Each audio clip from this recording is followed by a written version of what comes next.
Ôtez pas tout ça, bien-aimés frères et sœurs. Le colonel Alexis Rugabicha, le Congolais d'origine rwandaise,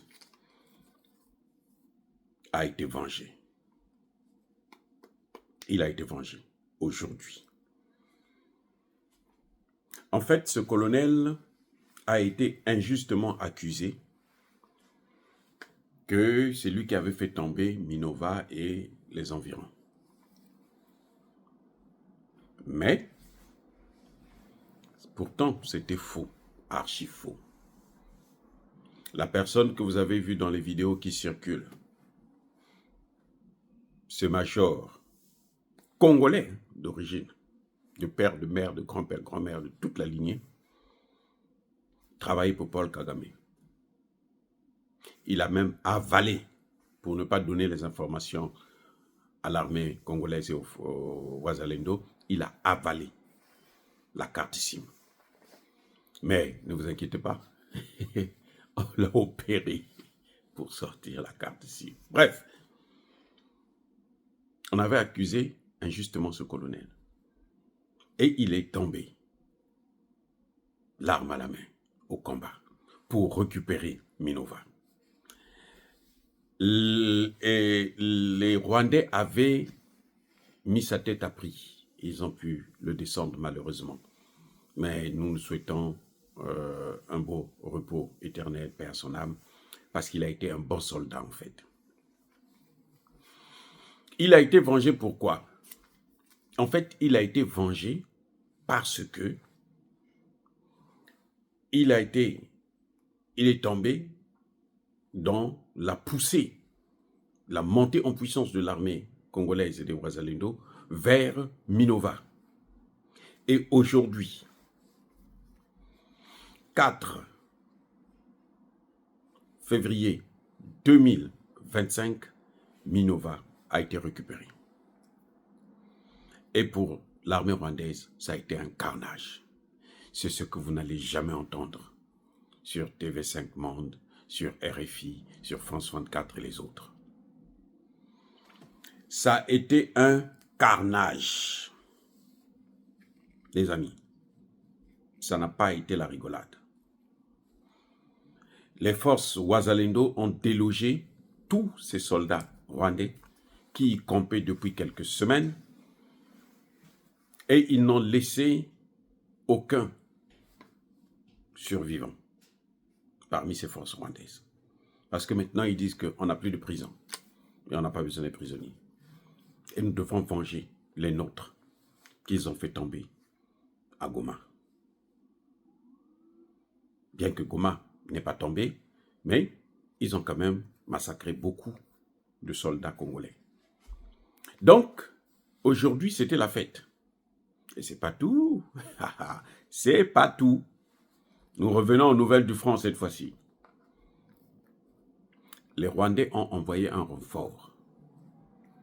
Vous avez entendu Corneille Nangaa dire que nous n'allons pas attaquer Rubavu parce que bon, nous on est trop sympa, nous on est gentils, nous on impose un cessez-le-feu, nous respectons les conditions humanitaires après avoir massacré pendant 30 ans des pauvres Congolais. Maintenant, ils parlent de l'humanitaire qui se dégrade et ils veulent respecter l'humanitaire. C'est faux, archi faux. On a vu une colonne de camions remplis de soldats rwandais qui se dirigeaient vers Rubavu, qui est la première grande ville du Sud Kivu. Donc, eux aussi, parce que Minova a été récupéré aux environs de 15 heures, heure de Goma. Tenez-vous bien, par la suite, ceux qui avaient tenté de faire une excursion, de s'aventurer vers Rubavu, ont tous été laminés.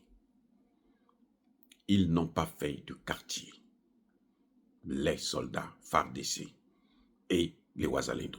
ils n'ont pas eu pitié des canards boiteux rwandais. Aucun survivant, encore une fois de plus. Les amis, c'est pour ça que vous voyez que Kagame a tout de suite décidé de partir à Dar es Salaam pour aller chercher à rencontrer Tshisekedi et négocier. Demander à Tshisekedi, pardon, laisse-moi en faire rentrer encore des soldats rwandais dans ton armée, comme ça on va encore pourrir l'armée de l'intérieur, comme ils l'ont fait, et ce que Tshisekedi est en train de combattre actuellement. C'est aussi l'une des causes qui justifie le cessez-le-feu unilatéral. Mais bien entendu, il proclame un cessez-le-feu unilatéral et il pensait que l'armée, les FARDC et les Wazalendo sont tellement idiots, bêtes, pour qu'ils puissent encore accepter de tomber dans leur piège. Mais cette fois-ci, ils ont été accueillis très sérieusement. Et nombreux ont été, tous d'ailleurs. Ceux qui sont rentrés, ils sont partis au repos éternel. Bon, on les a accompagnés au paradis du diable. Eh oui, les amis. Ce n'est pas pour rien que vous voyez ces déclarations-là. Ils essayent de continuer à tenter un dernier essai. Peut-être que ça va marcher cette fois-ci, mais croyez-moi, ce qu'ils sont en train de subir, ce que Kagame est en train de compter, c'est incroyable. C'est parce que il est inhumain, il a déjà provoqué un génocide.